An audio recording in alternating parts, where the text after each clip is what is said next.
Setiap sesuatu yang dilanggar dari Al-Quran dan hadis pasti ada konsekuensinya. Kemarin saya mendapatkan sebuah informasi. Jadi kalau kita baca dalam surat Ar-Rahman, Allah mengatakan auzubillahi minasyaitonir rajim was-samaa'a rafa'aha wa wada'al mizan alla tatghaw fil mizan.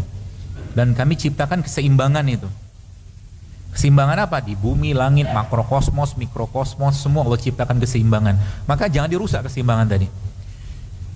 Pernah saya sampaikan bahwa orang-orang yang marah berlebihan, benci berlebihan, maka pasti imunitasnya atau kekebalan tubuhnya pasti turun gitu ya.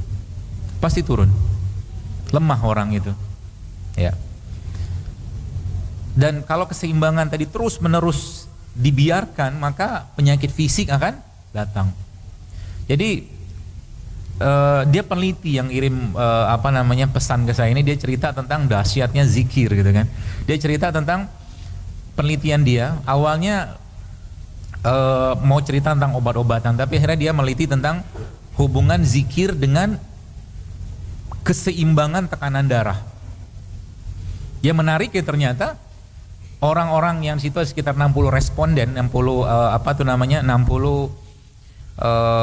responden ya, subjek gitu kan, penelitian itu diteliti, ada yang darahnya tinggi, ada yang darahnya rendah, dan subhanallah dengan zikir yang darahnya tinggi jadi stabil, yang darahnya rendah normal. Coba, itu dahsyatnya zikir.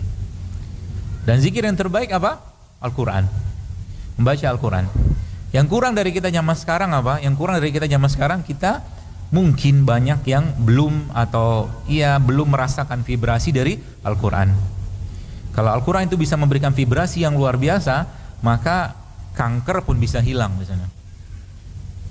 Tekanan darah, tensi, darah tinggi seperti itu ya pasti. Kenapa? Ada janji Allah di sana, Bapak Ibu sekalian. Ada janji Allah yang Allah katakan apa? Wa nunazzilu minal Qur'an ma huwa syifaa'un rahmatul lil mu'minin wa la yazidu dzalimin illa khasara. Bahwa Al-Quran itu obat, penyembuh, syifa. Maka obat yang pertama kali yang harus kita lakukan atau mungkin kita berikan kepada diri kita ini sebenarnya bukan obat fisik, tapi obat kolbunya kita. Maka bacaan Al-Quran yang tadi mungkin teman-teman baca tentang wasari'u ila maghfiratin min rabbikum wa jannatin 'arduha as-samawati wal ard, yang tadi dibacakan oleh qori kita tadi, itu kalau kita dengar itu subhanallah luar biasa. Allazina yunfikuna fis sarra wad dharra, ya, seterusnya Allah katakan orang-orang yang berbuat fahisyah, orang-orang berbuat keji kemudian minta maaf pada Allah, harusnya mendengar itu kita menangis. Harusnya. Siapa di sini yang nggak pernah berbuat keji dengan diri kita atau dengan orang lain? Pasti pernah.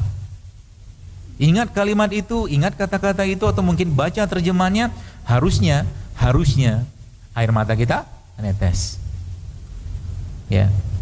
Kenapa tidak menetes? Ya karena mungkin saya nggak tahu apa, tapi bisa jadi karena terlalu keras hatinya, ya, dan seterusnya. Maka Al-Quran itu Bapak sekalian memberikan jaminan, ya, memberikan sajian yang luar biasa nikmat. Ada sabar di sana, ada syukur di sana. Maka satu lembar Al-Quran itu atau satu halaman Al-Quran tadi harus jauh lebih kita butuhkan dari sepiring makanan yang paling sehat. Itu kata kuncinya. Satu lembar atau satu halaman Al-Quran atau bahkan satu ayat Al-Quran harus jauh lebih kita butuhkan buat memberikan nutrisi pada diri kita daripada mungkin kayak kurma, madu atau apapun. Kalau kita sudah sampai pada titik itu, maka makanan-makanan sehat sekalipun hanya akan menjadi tambahan supply bagi fisik kita.